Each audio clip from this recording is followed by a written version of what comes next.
Hey, yo, what's going on, you guys? Got a brand new episode of Buy or Bust for you guys today. Today, we're going to be talking about Muse, the brand new Series 5 card that's releasing straight to seasonal snap packs on Tuesday to see if this card is worth your precious resources. And this card might actually be a banger. Spoiler alert, this is a 3-cost, 3-powered ongoing card with the ability ongoing plus 3 power for each lane where one of your cards has been destroyed.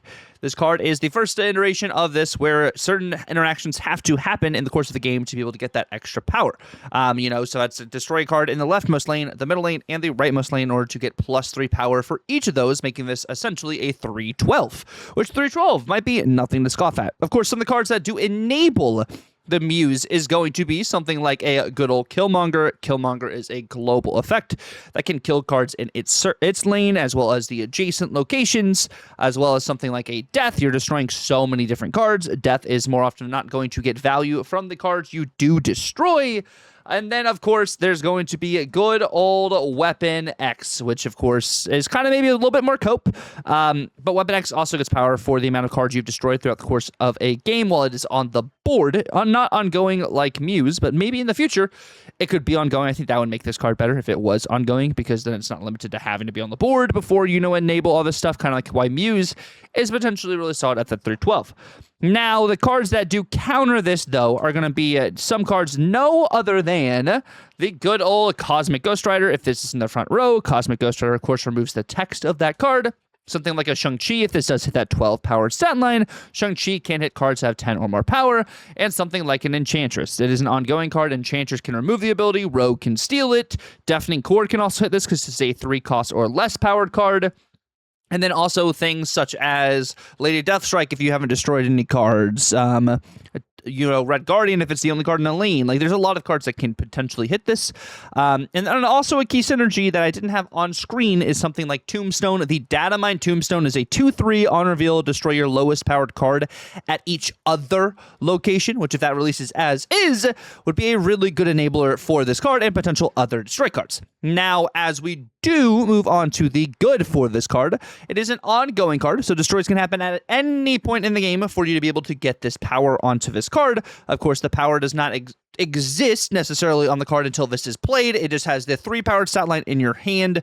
It gets the ongoing power like most ongoing cards do, of course, when it is actually on the board. That's, how that works. It does have a high power ceiling also for a 3-drop. 3-12 is nothing to really scoff out there. You don't have to add additional buffs to this card to get to 3-12. It's just doing, your destroy things that you're normally doing to get to that. And then, it's a great addition, I think, to come in some of this mid-range destroy that people are kind of running anyways. They're already running Killmonger and things. You're already probably destroying things in a bunch of different locations as is. You're not just limiting yourself to 1 and 2 unless you're kind of playing more so like a Galactus deck. So I think Muse definitely can really benefit from that. Now, the bad for this card is a card does have to be destroyed at each location to hit that ceiling. If you destroy every turn you're destroying just one card in the leftmost location, you're just destroying cards in the leftmost location, that's only +3 onto this card. You destroy the leftmost, the middle to get to +6, leftmost, middle, and right to get to +9, so it could be a 3-12, That's something to keep in mind, and it only counts your cards that are destroyed. It does not count your opponent's cards that are destroyed in those locations. Only counts the cards yourself that you have destroyed or that have been destroyed in your locations. And it's a destroy card. So what is actually the meta relevancy of this? Because destroy in the meta is always a little wishy-washy. It's kind of super, super easy to calculate kind of the power output to see if you're winning or losing. And there's a lot of tech cards, that can interact to destroy. Is that going to make destroy better? Is this going to make destroy better, or what's going to happen? And then as we look at the floor and the ceiling for this card, on the low end, you're unable to destroy a card at any location, say 3-3. The ceiling is you're able to destroy a card in all 3 lanes. It gets to that 3-12. Or, the median of this would be you're destroying 1 card in a lane throughout the course of a game. It's a 3-6. If you destroy cards at different locations, 2 of them, it is a 3-9, which is still pretty decent. A 3-9 for a destroy isn't too bad. That's still bigger than a Carnage potentially, which Carnage, of course, is a 2-cost, so it's a bit different, but it's also ongoing, which is helpful in that kind of, situation to play later, play earlier, just have a variety of different options. which I do genuinely like with this card. Now, when we look at the 3 decks I have made for Muse, the first deck I have is going to be Muse's Hand of Death. It's Moira's Hand of Death, but we have taken out Gambit, Horseman of Death, because I just don't want to run Gambit. I think you probably could still run Gambit in this list. There's a world where maybe you don't do the Frigga line, or maybe you take out a Nico or something potentially if you want to do Gambit Horseman of Death, if you want to be that person. But I think I like Muse a lot as a card that can be duplicated with Moira, a card that can be duplicated with Mother Ascani or with Moon Girl.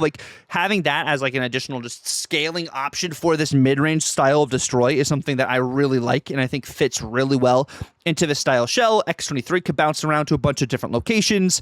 You have some cards maybe you're not wanting to destroy potentially, but you have a bunch of different options to be able to either get extra energy to destroy more cards that you can kind of play in a variety of different places to get destroyed, to give you some of that extra Muse value, which I really enjoy.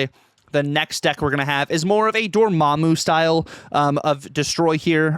We have the Squirrel Girl, which of course adds a 1 cost to all 3 locations that can be Killmongered. You also have Martyr as a big body to be able to be destroyed. Bucky is another card that you can destroy that transforms into, Winter Soldier as a token card that can give you some value for some of those Dormammu skills. You're destroying a large variety of cards, so you have Weapon X value.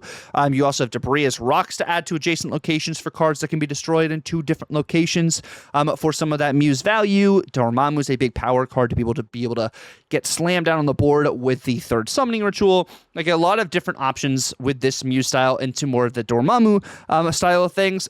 But I think my other second favorite, that's probably my 3rd favorite. My second favorite, though, is Rocky Muse. So this is pretty much a newer rendition of the rock style destroy deck that I played a couple seasons ago, where we had Sandstorm in this originally. We have Rhino, we have Debris, we have Ozymandias to go into the rock package if you want to go maybe into that style, or you maybe are destroying rocks and then reviving them with Moira X, or not Moira X, Moira X would duplicate your starting hand, but with Morgan Le Fay in order to have potentially bigger rocks for some bigger Ozymandias payoff towards the end of the game. Also, big bodies for your Debris and Rhino if those cards do get destroyed. For Ozymandias things, you have a variety of ways to destroy cards, whether it's Killmonger, Carnage, Venom. You get Muse value there, you get Weapon X value, and then Death value as well. So you're still into the rocks package, and let's say you run into Gambit Horseman of Death. If your cards get destroyed, that's also Weapon X value. That's also Muse value. So I don't mind this actually into that Gambit kind of matchup too. And the Rock Destroy hybrid actually performed pretty well for me a couple seasons ago. I'm interested to kind of see how it does now with a newer rendition kind of that deck. Now, as we do go through my personal takes for Muse, I do think this card's strong. I do think a 312, I don't know about you guys, but a 312 seems pretty good. So I do think strong-wise, that's solid. And since it's ongoing 312, opposed to having to be onto the board at the time everything's happening to get to that 12 power, I think this is really, really solid. It is more niche, so it's maybe not going to be as flexible. Or maybe if it's not as flexible, it does get adjusted. But I think with the stat line, I think it's in a pretty good spot. If anything, they would maybe adjust the cards around it or kind of stuff. So, I think this is going to be a strong card. I don't think it's really going to be adjusted. I think it's fairly flexible. And I do think Muse is a buy. I do think this is a card that you should spend your resources on, especially if you like Destroy. If you don't like Destroy, or that style of Destroy, then save your resources. Don't spend them on Muse for that sense. But I do think this is going to be a good card. 312 seems pretty good. So I would definitely, suggest this card sports personally as well. I'm going to be doing all sorts of different Muse testing. So you guys are going to be on the lookout for that, for the deck guides, for on stream, doing Muse testing probably all the week, because this is probably my favorite card of the entire season. So super, super pumped for that. But with that in mind, like I say at every single video, you guys, at the end of the day, I am just theory crafting.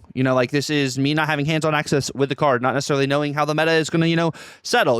We have a patch on Tuesday. We have an OTA on Thursday, I believe. And if it's not this Thursday, it's the following Thursday. So we have OTAs and stuff that can be happening as well that can kind of shift the meta, alter, all of that, sort of stuff. So, just kind of keep that in mind when it comes to, investing in these cards and spending your resources on the cards you want to spend your resources on. Because at the end of the day, guys, we're playing a video game, right? We're playing a video game. You guys should spend your resources the way you want to spend them on cards you're going to play. If you want to stay collection complete and just have them sit in your collection sure, by all means, that's the way you want to play the game, go for it. But if you're going to be playing cards, I would suggest buying the cards you're actually genuinely going to play. And at the end of the day, bad cards get buffed, good cards get nerfed, good cards get buffed, bad cards get nerfed. So like the OTAs and metas can kind of, shift some of these cards. So I'm glad that they're still in packs, for at least 2 months. Of course, if you miss out on a card or if you skip a card, it's still going to be in the pack. So that's kind of not as great, but in case cards get buffed or in case the meta shifts, being able to get those from packs is a bit better than like having to wait for it to rotate sometimes. I know having to rotate some of these cards into the shop does kind of suck though. So let me know down in the description below actually, or in the comment section, what cards do you guys miss or are you missing at the moment that you've been waiting a long while to have rotated back into your shop? Because I feel like I've actually run into a couple people that wait for months and months and months to get the cards they want because we don't have like a select system and the way the shop rotates is crazy. I know I had to wait 2 months to get Spotlight Valentina, the Victor Faro, because I didn't buy a lot of Spotlights and I wanted to get that one. So I know the feels bad there. I know it's different than having a card. A variant, is a luxury opposed to having the card itself. But yeah, let me know down in the comments about that. If I'm completely wrong about Muse as well, I'm open to see what your guys' ideas are and takes are off the card and what you guys plan on playing for Muse as well. But I want to say thank you guys so much for watching. Hopefully you guys have a great rest of your weekend. It's been real. God bless and Tucker out.